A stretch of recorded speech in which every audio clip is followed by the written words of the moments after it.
So somehow we have arrived again, my friends. It is the end of 2025, which means because we are massive nerds, we put on our geek hats and we talk about the 10 best wrestlers of the year. There was no need to do it in that voice. And I want to make it very clear, because people yell at me every single 12 months, this is the list as per WhatCulture. I am just the mere host. There'll be other videos you find where you can see Simon Miller's best wrestlers of 2025. But isn't it always nice to pour some joy onto some people's heads? And no, that wasn't a euphemism. Of course, you can get in the comments down there as well and let us know who your favorite superstars have been over the last 12-month period, and you can like and subscribe. But as for now, let's sit down, let's get ready to have a big old fight.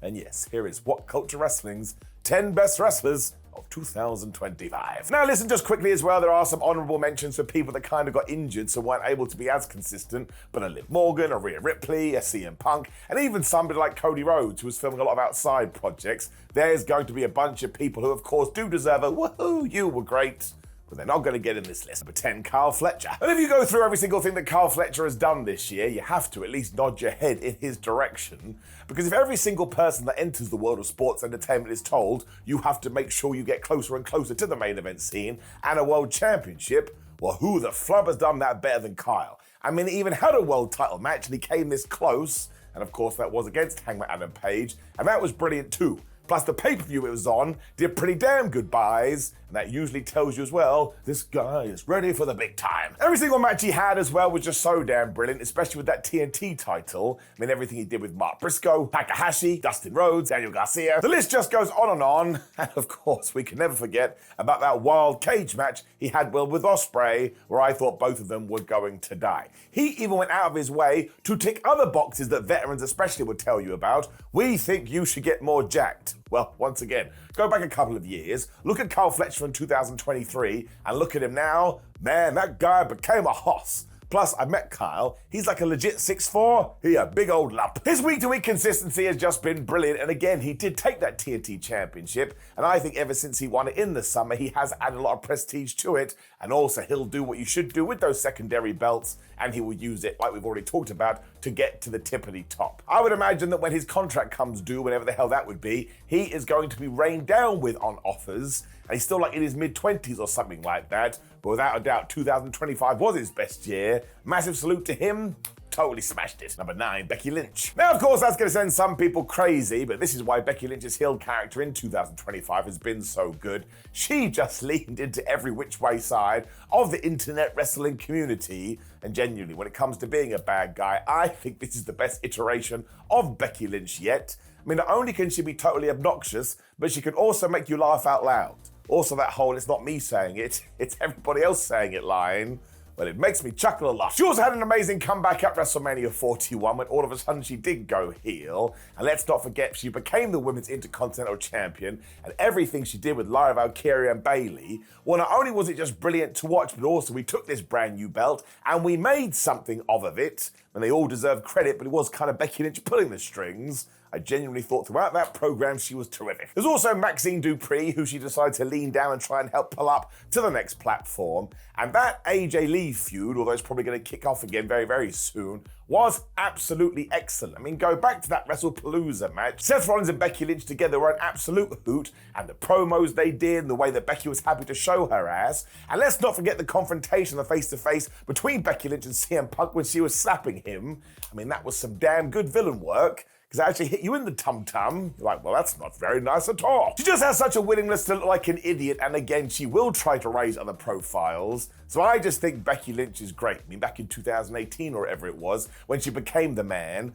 I think we knew she had something special about her. And if you do go through 2025, well, damn it, she went Britney Spears, because whoops, she just did it again. Number 8, Sami Zayn. Now, amazingly, Sami Zayn didn't do much around WrestleMania, but ever since he did come back, well, you could probably call his run flawless, with the peak coming when he did become the United States champion. and yep, he went on a John Cena-like open challenge. He, of course, even took on John Cena, which was an excellent match, but then there was everything with Javon Evans, there was everything with Phoenix, and who did he give that damn belt to when the time was right? Ilya Dragunov, who had just come back, and I'm sure this was a WWE decision, but still, Sami Zayn went out there and he sold his ass off so that when Dragunov did get the victory, well, it kind of felt like he hadn't gone away, and actually Ilya was away for about a year. His promos are always on point as well, and you could just throw him in any single situation and in any kind of a match, and he'd always hit a home run. And why do you think Samuel was moved over to SmackDown? I would imagine because the higher-ups looked around, they were like, listen, we need someone to come in here and light a fire under the place. That's what he did. I think the ultimate tribute to the man is that here we do stand in 2026 and people still want him to become the World Heavyweight Champion or the WWE Champion, and it probably will happen very, very soon when you have that kind of connection with the fans, especially after you've been doing it for such a long old time. Well, you deserve a little bit of a salute, so a salute I'm giving to him. I actually think this year coming could be even better for the man, and he has been doing this for like 25 years. Maybe not that long, but it's been a long old time. Number 7, Swerve Strickland. Now, yes, he was taken out around about September 2 with injuries, but before then, within 34 weeks, Swerve had had 22 matches, and when we are talking about the typically top 2 companies, that is a hell of a lot. And yes, I know it wasn't like that back in the day. I'm not talking about back in the day, so why do we even have to bring it up? Throughout all that time as well, Swerve just simply kicked ass all of the time, and go back to that all-in tag team match when he did team with Will Ospreay against the Young Bucks. That thing is absolutely phenomenal, and even though he wasn't going to step into the Hangman Adam Page role of freeing AEW from the Death Riders, he was such a pivotal part, and let's not forget he became a meme. Remember when he eventually helped his mortal enemy Hangman and he stood there smiling as if he was a genie? Of course, we all laughed about it just because his facial expression was so good. But that's it. It was on point. He just kept on delivering no matter what situation he was in. If you go back to 2024 as well, he essentially did become a bad guy for a little bit to put over Bryan Danielson. When you get to 2025, he went back to being a super duper whooper babyface. Everybody was behind him. And the big old chat for most of the year was, well, eventually I think Swerve should be the champion again. The dude is over. He also shows range all of the time because he can play all of these parts. I just think it's got to the point where you're like, if Strickland is coming to the ring, he's going to do something great. Even that match with Okada, the dude essentially had a torn meniscus, and it was really good. Meniscus. I didn't say that right, meniscus, which is where he did have to get sorted out. You just watch him in 2026. It's going to be all the evidence you need. Number 6, Io Sky. So during a Japan tour recently, CM Punk took a microphone and said, I believe Io Sky to be one of the best wrestlers in the world. And I tell you what, I agree with CM Punk. Io is flipping brilliant. And in terms of her WWE run, I think 2025 is her best year yet. I mean, not only did she win that World Championship, but she kept it through WrestleMania. And man, that Mania 41 Sunday opener is absolutely one of the best matches in the year. Of course, you have to give a shout out to Bianca Belair and Rhea Ripley too. But Io just carried on this momentum. And once again, I think we all got to that point where we were like, oh, here Io comes, we may as well put some coffee on because this is going to be good. It also blended into the story with Rhea Ripley, Kairi Sane and Asuka, and that has been a world of fun. And this is another reason why I think Io deserves all the praise. Maybe her character work isn't going to win her any Oscars, but is it massively entertaining? Do you feel for her? And is she able to generate sympathy? The answer is yes, yes, yes, and yes. She also feels like a bigger star than ever within the WWE, and of course she'll win that World Championship back, and she'll just have bangers along the way. We go back to the tag team match she had at Crown Jewel. When it was her and Asuka in there, which was around about 8 minutes of the damn thing, you could call that match of the year, which makes no sense because you need to talk about the whole thing, but their work was just top-notch. She will continue to rise throughout 2026 as well, and I cannot wait to tell the story of Io Sky when we do get to the end. I think she's super duper special, and in 2025, well, I would say that she broke out, but she'd already broken out, so she broke out again. I didn't know that was possible. Number 5, Mercedes Mone. So I'm going to focus just on wrestling bell to bell here, just I think that's the most important part of this, and I know this is divisive, but I'm sorry. If you are a megastar within sports entertainment and you're being paid $1 million by one of the big two, and you still go, nope, I want to go to what, Denmark, Norway, and wrestle for promotions that nobody has ever heard of, well, you get a massive round of applause from me. That is doing it for the love of the game. And yes, once again, her belt gimmick or the ultimate Monet thing is divisive, but that's the whole point. She's a heel. She's a bad guy. So if she has wound you up, Well, I'm just saying. Her character work is also way better now than when she debuted in AEW, just because she's so damn good as a bad guy. And this is another one. Let's go through all of her matches. Toni Storm, Athena, Chris Statlander, Rio. Mercedes never misses, which could be one of her brand new catchphrases. I really do think she went into AEW to prove she could be one of the best women's wrestlers in the world. That's exactly what she's done. I didn't even mention Jamie Hayter, because again, the list just goes on and on. And you could talk about Alex Windsor as well. And when it comes to that TBS title, I truly do believe when she eventually does lose it, it is going to make the next person in ways nobody would have thought possible. So I think Mercedes Moné is great. And yes, you don't have to agree, but at least be respectful. She is putting in the blood, the money, the time, and the tears, and all of those things. And actually, even during her best years in WWE as Sasha Banks, small part of me that I'm going to reveal now, probably thinks 2025 was her current peak. Will she smash that in 2026? Most probably. Number 4, Stephanie Vaquer. So do not forget that Stephanie Vaquer at the start of the year was down in NXT, winning every single title they basically had. When she got called up to Raw, and what happened in about 2 months? She became the WWE World Women's Championship too.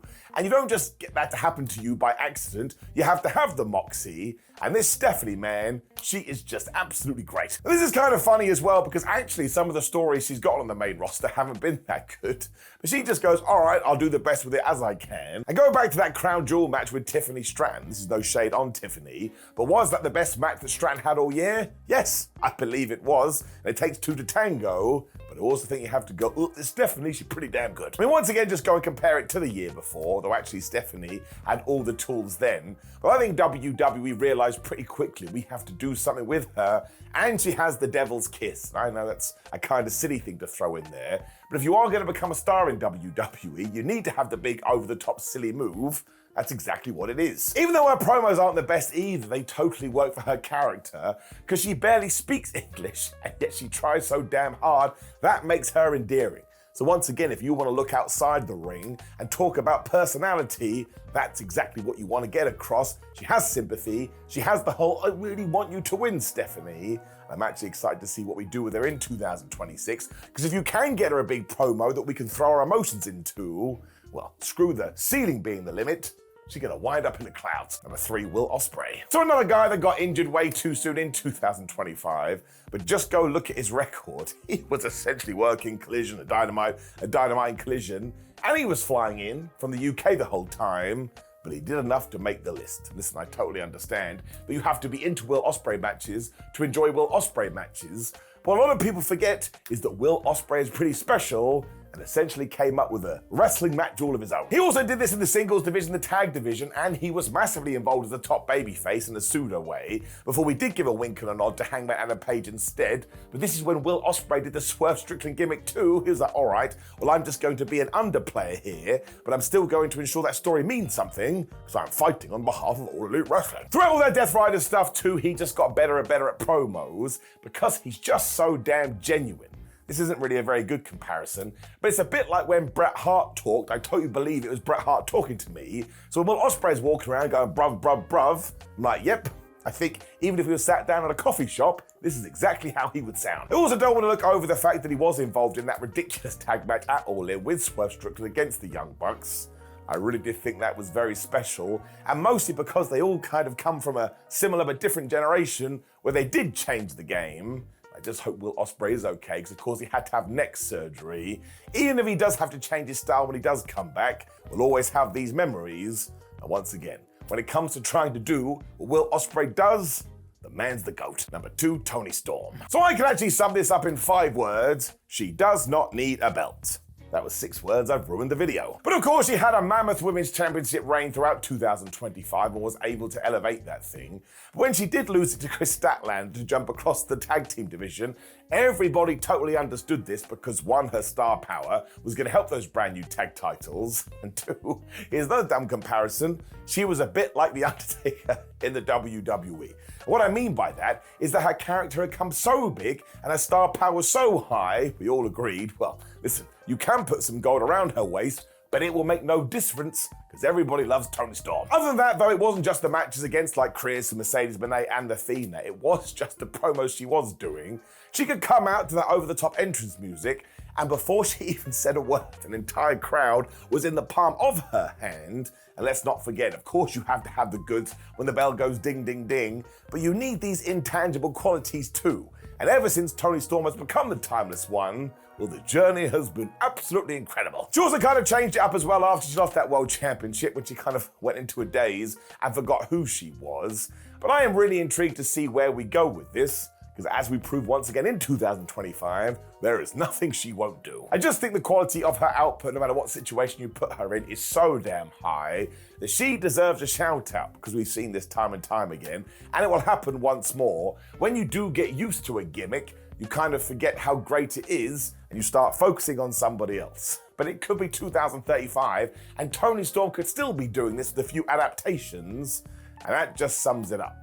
And actually, I think 2025 was probably her best year. So when you take that and 2024 and you push it together, she has to be right at the top of this list. Number 1, Hangman Adam Page. So another one that you can argue about till the cows come home, and I will totally get it, but I think all of us, as long as we're not tribalistic nightmares, have watched the rise of Hangman Adam Page in 2025, especially his peak at All in Texas, and gone, well, we did it, damn it. He is back to being the main character in All Elite Wrestling. And that's all most people wanted after a couple of crazy years based on some things that were nothing to do with him, and the fact that he also burned a man's house down. That goes to show how lovable Hangman can be. We saw him commit arson, and we all decided to forgive him. I do not know what that says about us. Otherwise, though, he was just having fantastic matches all over the place and even cutting promos in Spanish to make you love him even more. Once again, I'm just going to de facto go back to that All-In match, the death match, with Jon Moxley. Who else could have had such a emotional ending? Well, he did open the briefcase. It had to be someone like Adam Page. He was an AEW OG, and again, his work had just been so damn good. Tony Khan totally made the right call. And sure, the latter part of 2025 was a little bit weird because it didn't have a proper feud, but then Samoa Joe walked in, and those two clicked like beans. I don't know what that means, but I'm going to stand by it. I just think it's the rise of Hangman back to the top of AEW, which is exactly what AEW needed. And he never dropped the ball. He didn't even blink. He just delivered time after time. He's flipping Cyndi Lauper. I mean, you knew he was over when he came out to his old theme. There were people in the crowd going, yes, yes, this is the best moment of my life. So yeah, even if I may put him at number 2 or 3 on my own personal list, I'm totally fine with him being number 1. He's had a banner year, and long may it continue. Go Cowboys. That sounds like an NFL thing. That's not how I meant it. Let's keep it simple. Cowboy shit. Now, of course, yes, you're going crazy about some of these, as you should do, but you can rectify it by dropping a comment below when you are down there. Like the video and subscribe. Click the other video on the screen right now to get more end-of-year lists to decide how nuts we all are. And remember, not saying I agree or disagree. This is a WhatCulture coming together list, so go yell at them too. Don't just yell at me, but ultimately I'm just going to say this: be the cheesiest man ever. If you are in WWE or AEW or TNA or Ring of Honor, you've made it, man, and not man, man and girl, girl and boy, whatever you want to say. Because listen, you have made it to the top of the tree and you got a flipping contract. No idea what I'm talking about, but Happy New Year. I'll see you soon.